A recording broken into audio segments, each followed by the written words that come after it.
बढ़ने के लिए हमारी रफ्तार क्या है, ये हमें सब पता हो तभी तो हम मार्ग को तय कर सकते हैं। तो पहली बात, इसमें चला किससे जाता है? ये मन से मार्ग चला जाता है। आप आरती कर रहे हो, आपका चिंतन कुछ और चल रहा है। आप भोग लगा रहे हो, आपका चिंतन कुछ और चल रहा है। आप समझ रहे हो आप पूजा कर रहे हो, ये अधूरी है, इससे कोई लाभ, आंतरिक आध्यात्मिक जल्दी लाभ मिलने वाला नहीं है। अपनी जो दौड़ है वो उल्टा है, बैक टू पवेलियन। अपनी हर इंद्रियों को बैक करो, अंदर लाओ और हृदय में कैद कर लो। पूरे जीवन की तुम्हें सार बात बता रहे हैं, बस इसको पकड़ लो। ना पैसा लगता है, ना कोई जान पाएगा, और ऐसी उन्नति होगी भाई, पक्का। और ये करना कठिन है और सब कुछ कर सकते हो। हर्ष जी राजस्थान से। श्री हरिवंश महाराज जी। महाराज जी, भक्ति किस प्रकार दिन दूनी रात चौगुनी बढ़ाई जा सकती है? पहले हमको मार्ग तो पता होना चाहिए ना, हमको कहाँ जाना है, कितने मोड़ हैं, किस जगह से कहां से भटकाव हो सकता है। फिर कि मेरे तो ऐसा, वो यहाँ ठीक है, एक बार कह दिया, अब कभी मत कहना। आगे जो आपको परेशानी हो वो प्रश्न कर सकते हैं कि उसके चलाने में हमको क्या परेशानी हो सकती है, उसकी सुरक्षा हमारी क्या हो सकती है। उन बातों में हम चर्चा करते हैं, जो है उसको हम छुपाते हैं। परमार्थ का जो चतुर होता है वो ये, हाँ, अपनी संपत्ति को छुपा के हमारी संपत्ति बढ़े कैसे, हमको बताना है कि हम कैसे और आगे। हाँ, तो आप कितने धन वाले हैं, जैसे हम बात करें ना, आप कितने धन वाले हैं, तो चतुर जो धनी होगा वो कहेगा जी हम तो किसी तरह काम चलाते हैं अपना, नहीं कहेगा।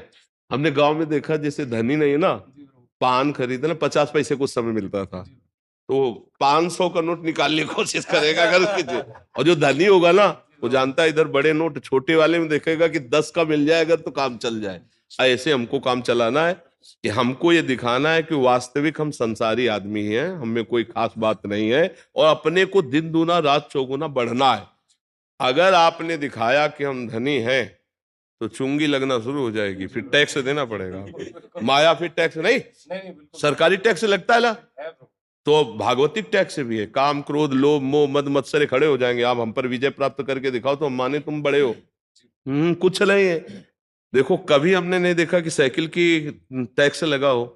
सर मतलब साइकिल निकल जाएगी वहां, लेकिन कार में जाओ खड़े हो जाओ, ले हर टैक्स। तो इसीलिए चैतन्य महाप्रभु ने कहा, तृणादपि सुनीचे न।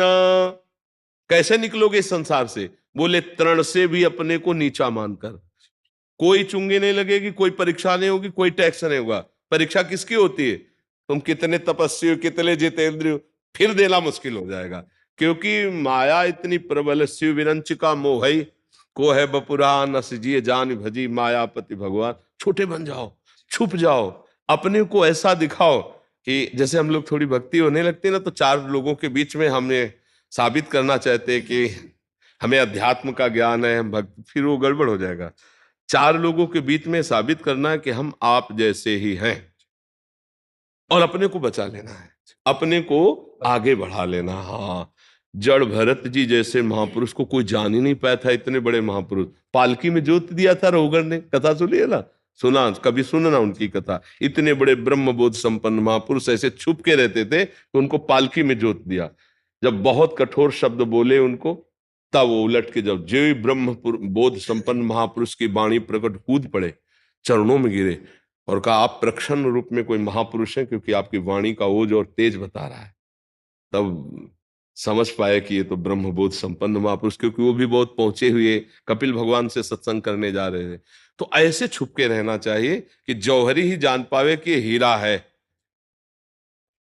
ये बैंगन मूली बेचने वालों के सामने ना पता चलने पावे कि तुम हीरे के व्यापारी हो, समझ रहे ला।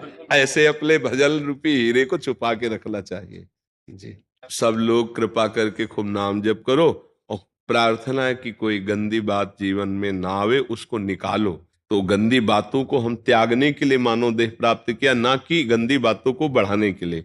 कोई जैसे शराब पीना है, पराई माता बहनों के प्रति गंदी दृष्टि है, या उनकी पुरुष के प्रति गंदी दृष्टि है, और अन्य भी बहुत से ऐसी बातें हैं जो हमारे जीवन को बहुत खंदक में गिरा देंगी, नीचे गिरा देंगी। उनसे बच करके हम दूसरों का हित करें।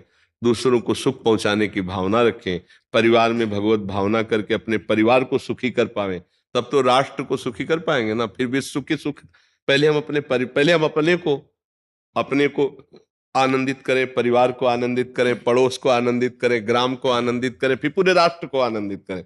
हमें भार है, मनुष्य जन्म लेने पर जिम्मेवारी है कि जितना आपके आसपास है वो सब मंगल में होना चाहिए। पर हम ही मंगल में नहीं तो दूसरों को कैसे कर ले। तो हम कोई नशा न करें, कोई गंदे आचरण न करें, खूब नाम जप करें, और हमारा स्वस्थ शरीर जब तक है तभी तक हम भजन कर सकते हैं, नहीं फिर आगे भजन नहीं होगा।